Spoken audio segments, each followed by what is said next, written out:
কলকাতায় গতকাল night stay করে আমরা এখান থেকে দীঘা যাওয়ার উদ্দেশ্যে ধর্মতলা আসি। ধর্মতলা এসে গতকালকে এত এত দীঘার ট্যুরিস্টের ভিড় এই সিজনে, এখন এই টাইমে, এখন বেলা সকাল 7টা, এখন ধর্মতলা বাস স্ট্যান্ডে দীঘা যাওয়ার উদ্দেশ্যে চলে আসছি।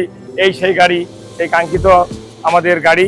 এটাতে গতকাল আমরা টিকিট বুক করি, সেই কাঙ্ক্ষিত স্লিপার, যে সবচেয়ে সুন্দর একটি গাড়ি।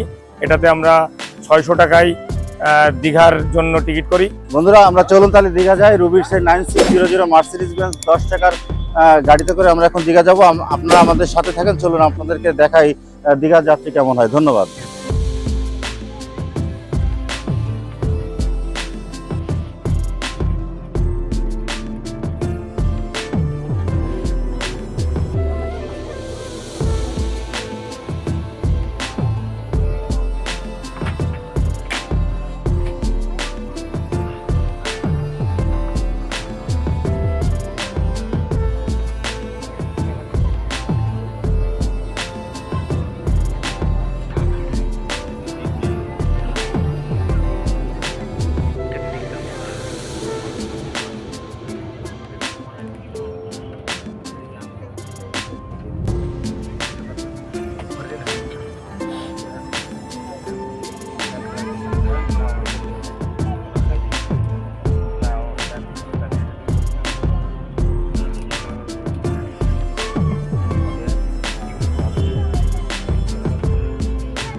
প্রায় 1 ঘন্টা যাত্রা করার পরে আমরা সেই কলকাতার ধর্মতলা থেকে যাত্রা করে এই রেস্টুরেন্টে এসে পৌঁছাচ্ছি। এই রেস্টুরেন্টে 20 মিনিটের জন্য আমাদের যাত্রা বিরতি দিয়েছে। দীঘার উদ্দেশ্যে কলকাতা থেকে যতগুলো লাক্সারিয়াস বাস ছেড়ে আসে, এগুলো সব এখানেই সাধারণত যাত্রা বিরতি দেয়।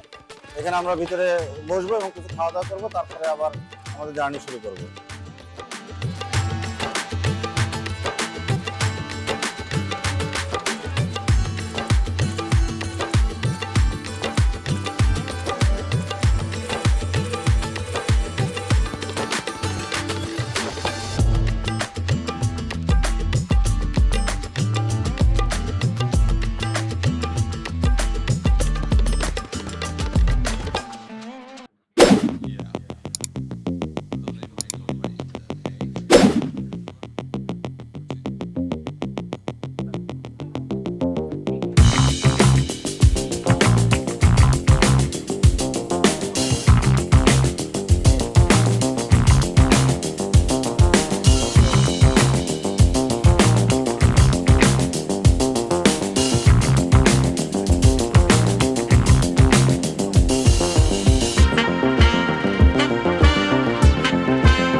ভিউয়ার্স, আমরা এইমাত্র গাড়ি থেকে নামলাম। আর আমাদের গাড়ি হচ্ছে, আপনারা দেখতে পাচ্ছেন ওই যে রুবি পরিবহন, ওই যে গাড়িগুলো দাঁড়ানো, আমরা ওই রুবি থেকে নামলাম এবং প্রত্যেকটা গাড়ি এসে ওখানে থামে। আমরা এখানে নামার সাথে সাথে এখানে আপনারা দেখতে পাচ্ছেন অনেক অটো বা টোটো দাঁড়িয়ে আছে। আমরা যে জায়গাটা নামলাম এটা হচ্ছে ওল্ড দীঘা। এখান থেকে আপনারা এই টোটো ভাড়া নেবেন, জনপ্রতি 20 টাকা করে ভাড়া নেবে। আর এখান থেকে তাকালে ওই যে সমুদ্র বীচ দেখা যাচ্ছে, এটা হচ্ছে ওল্ড দীঘা। আমরা এখান থেকে অটো বা টোটোতে করে 20 টাকা ভাড়া করে এক একজন মাথা পিছু 20 টাকা করে ভাড়া দিয়ে এখান থেকে নিউ দীঘাতে যাব।